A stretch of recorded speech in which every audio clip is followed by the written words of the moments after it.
వాళ్ళకి కొద్ది దూరంలో ఇంటి బయట మంగమ్మ అనే మహిళ కట్టెల పొయ్యి మీద చపాతీలు గాలుస్తూ కనబడుతోంది. ఆ వాసనకి లావణ్య నోట్లో లాలాజలం గారుతూ ఉంటుంది. అక్క నువ్విక్కడే ఉండు, ఎవరైనా వస్తున్నారేమో చూస్తుండు.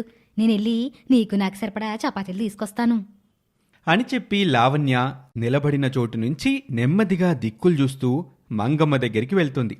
అక్కడ మంగమ్మ ముందుకు చూసుకుంటూ చపాతీలు గాలుస్తూ ఉంటుంది. వెనక నుంచి వచ్చిన లావణ్య నెమ్మదిగా ప్లేట్లో ఉన్న చపాతీల్ని తీసుకొని గబగబా అక్కడి నుంచి లలిత దగ్గరికి పరుగులు తీస్తూ వస్తుంది. ఇద్దరు కలిసి వేడివేడి నెయ్యి చపాతీలు తింటూ ఉంటారు. అలా తింటూ ముందుకు వెళ్తూ ఉంటారు. చపాతీలు కాల్చుతున్న మంగమ్మకి ప్లేట్లో చపాతీలు కనబడవు. అలా తింటూ నడుచుకుంటూ వెళ్తున్న లలిత లావణ్య ఇద్దరినీ మంగమ్మ చూస్తుంది. మీరాసు దర్శన కూతుర్లే కదా, చెప్తా మీ సంగతి మీ అమ్మకు చెప్తాను, ఆగండి.